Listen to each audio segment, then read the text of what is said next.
Innal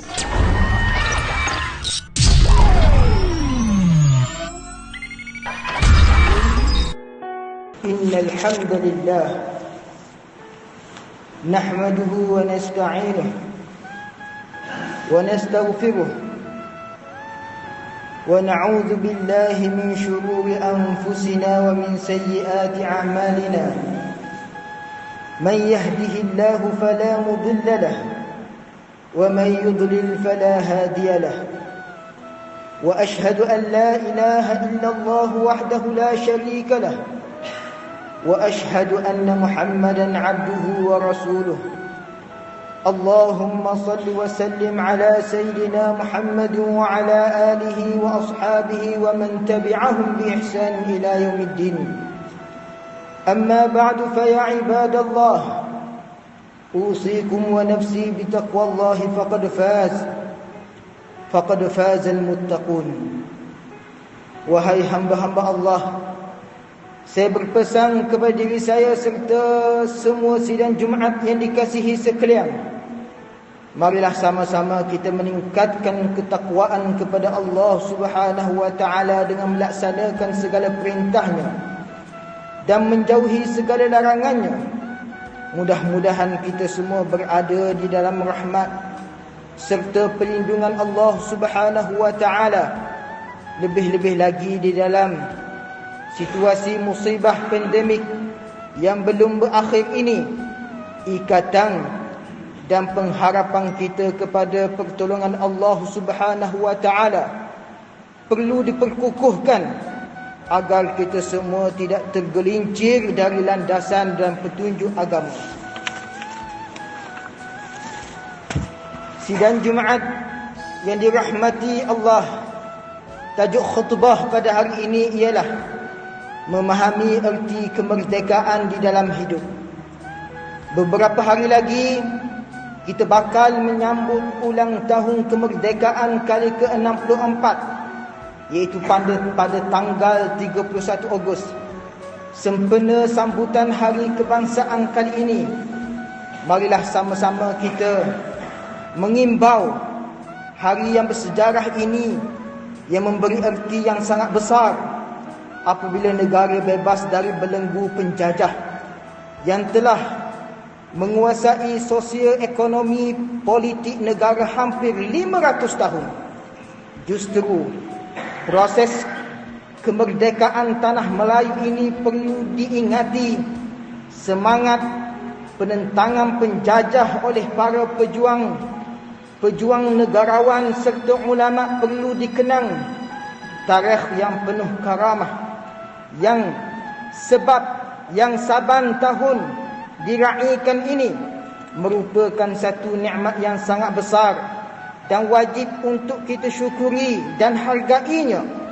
Erti kemerdekaan ini perlu dihayati, bukan sekadar dizahirkan melalui perbuatan, malah dijiwai berdasarkan landasan syariat yang digariskan oleh Allah Subhanahu wa taala, lalu dilaksanakan oleh baginda Nabi sallallahu alaihi wasallam sebagai satu model yang lengkap dan sempurna. Sidang Jumaat yang dimuliakan Allah taala, apakah sebenarnya kemerdekaan itu? Adakah yang bermaksud kebebasan secara mutlak tanpa batasan agama? Di dalam Islam, kemerdekaan bukan hanya kemenangan membebaskan tanah air daripada cengkaman penjajah semata-mata. Sebaliknya, ia bermaksud membebaskan cara hidup dari dibelenggu pemikiran serta perilaku yang menyimpang dan mengundang kemurkaan Allah Azza wa Jalla. Kemerdekaan di dalam Islam juga bererti membebaskan diri dari mengikut telunjuk jahat, telunjuk hawa nafsu, godaan syaitan, lalu patuh sepenuhnya apa yang diperintahkan oleh Allah Subhanahu wa taala dan meninggalkan larangan Allah Subhanahu wa taala. Allah Subhanahu wa taala berfirman fi suratul Hajj ayat 41, الذين إن مكناهم في الأرض أقاموا الصلاة وآتوا الزكاة وأمروا بالمعروف ونهوا عن المنكر ولله عاقبة الأمور. Maksudnya iaitu mereka, yakni umat Islam, yang jika kami berikan mereka kekuasaan memerintah di bumi, nescaya mereka mendirikan sembahyang serta memberi zakat, dan mereka menyuruh berbuat kebaikan serta melarang dari melakukan kejahatan dan perkara yang mungkar. Dan ingatlah, bagi Allah jualah kesudahan segala urusan. Dalam menjelaskan maksud kemerdekaan di dalam konteks kita, ia adalah perubahan daripada ajaran yang mematikan hati kepada ajaran yang menghidupkan dan menyuburkan, daripada iktikad yang serong dan terpesong kepada iktikad yang subur dan merdeka, daripada fikiran-fikiran yang menyekat kemajuan kepada fikiran yang membebaskan kemajuan. Haji Abdul Rahman Limbung, seorang ulama Terengganu, selalu menekankan dalam ucapan-ucapan beliau tentang ajaran Islam yang meletakkan segala apa yang ada di muka bumi ini adalah milik Allah Azza wa Jal, dan kita hanyalah diamanahkan untuk menjaga dan mengusahakannya tanpa perlu menindas orang lain. Pendekatan beliau telah menarik ramai pengikut pada waktu itu.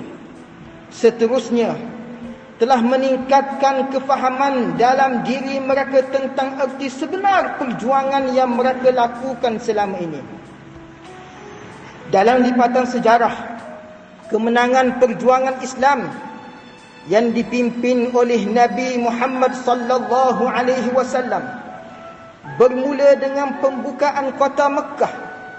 Pembukaan Mekah menunjukkan permulaan kemerdekaan. Warganya dari kegelapan jahiliah kepada hidup dengan aturan Islam. Syekh Safiyur Rahman Al-Mubarakfuri menyebut peristiwa tersebut dalam kitabnya Ar-Rahiqul Makhtum seperti berikut. Setelah kota Mekah dibuka dan Rasulullah sallallahu alaihi wasallam bersama umat Islam memasukinya, baginda lalu menunjukkan Masjidil Haram serta bertawaf mengelilingi Kaabah. Baginda Nabi sallallahu alaihi wasallam menjatuhkan berhala-berhala menggunakan busur panah sambil membaca ayat Al-Quran, wa qul ja'al haqq wa zahaqal batil innal batila kana zahuqa, dan katakanlah, telah datang kebenaran yakni Islam, dan hilang lenyaplah perkara yang salah yakni kufur dan syirik. Sesungguhnya yang salah itu sememangnya satu perkara yang tetap lenyap. Surah Al-Isra ayat 81. Baginda Nabi sallallahu alaihi wasallam seterusnya memasuki Kaabah, solat di dalamnya dan bertakbir di setiap penjuru dalam Kaabah serta menyebut kalimah tauhid. Baginda Nabi sallallahu alaihi wasallam seterusnya berucap di khalayak orang ramai kaum Quraisy di luar Kaabah, wahai orang-orang Quraisy, sesungguhnya Allah telah pun melenyapkan daripada kamu kesombongan jahiliah, sikap bermegah-megahan dengan nasab keturunan. Semua manusia sebenarnya adalah berasal daripada Adam, dan Adam berasal daripada tanah. Lalu baginda Nabi sallallahu alaihi wasallam membaca ayat berikut, ya ayyuhan nas inna khalaqnakum min dzakarin wa untha waja'alnakum syu'uban wa qabaila lita'arafu Inna akramakum 'indallahi atqakum. Innallaha 'alimun khabir. Wahai umat manusia, sesungguhnya kami telah menciptakan kamu dari lelaki dan perempuan, dan kami telah menjadikan kamu berbagai bangsa dan bersuku puak, supaya kamu berkenal-kenalan dan beramah mesra antara satu dengan yang lain. Sesungguhnya semulia-mulia kamu di sisi Allah ialah orang yang lebih takwanya di antara kamu. Sesungguhnya Allah Maha mengetahui lagi Maha mendalam pengetahuannya akan keadaan dan amalan kamu. Surah Al-Hujurat ayat 13. Pendekatan yang dibawa oleh baginda Nabi sallallahu alaihi wasallam turut diungkap dari ucapan seorang pahlawan Islam, iaitu Rib'i bin Amir radhiyallahu taala anhu, apabila ditanya oleh Rustum, seorang panglima perang Parsi. Lalu Rib'i menjawab, sesungguhnya kami adalah kaum yang diutuskan oleh Allah Azza wa Jal untuk membebaskan manusia daripada perhambaan sesama makhluk kepada menyembah yang Maha Pencipta, daripada kesempitan dunia kepada keluasannya, daripada kekeliruan dan kezaliman agama-agama kepada keadilan Islam. Jelaslah di sini, kemerdekaan yang hakiki bukan sekadar membebaskan fizikal manusia untuk bergerak ke sana kemari, tetapi ia juga bermaksud membebaskan ruhani dan mental mereka dari belenggu kejahilan dan kekufuran kepada kehidupan berlandaskan panduan wahyu ilahi. Sesungguhnya jiwa yang kosong tanpa petunjuk Al-Quran dan sunnah Nabi mendorong manusia untuk melakukan pekerjaan berkiblatkan kepada hawa nafsu. Kesannya terjadilah pelbagai fahaman yang salah tentang erti kemerdekaan. Lebih-lebih lagi apabila sumber maklumat itu diperoleh melalui media-media sosial tanpa tapisan, maka pelbagai tafsiran diberikan terhadap makna kemerdekaan. Antaranya bebas daripada cengkaman penjajah dan juga bebas daripada terikat dengan undang-undang dan hukum hakam agama. Fahaman sebegini perlu dielakkan daripada berleluasa dalam masyarakat kita kerana ia membawa kemudaratan. Antaranya kebebasan mutlak dalam hidup, bebas pergaulan lelaki dan wanita yang bukan mahram, perzinaan dibenarkan, bebas mengeluarkan pandangan yang dan menyebarkan fitnah kepada masyarakat sehingga menyakiti perasaan teman taulannya, sehingga menyakiti perasaan ibu bapa dan saudaranya. Inilah yang berlaku dan berlakulah perpecahan, persengketaan serta keruntuhan struktur masyarakat sekiranya sambutan kemerdekaan yang kita kecapi ini membawa kita jauh daripada kefahaman erti merdeka yang sebenar, jauh daripada syariat Islam. Maka apalah gunanya kemerdekaan tersebut? Sidang Jumaat yang dikasihi sekalian, dalam konteks dan cabaran semasa hari ini, kefahaman tentang kemerdekaan perlu didasari dengan takwa dalam diri.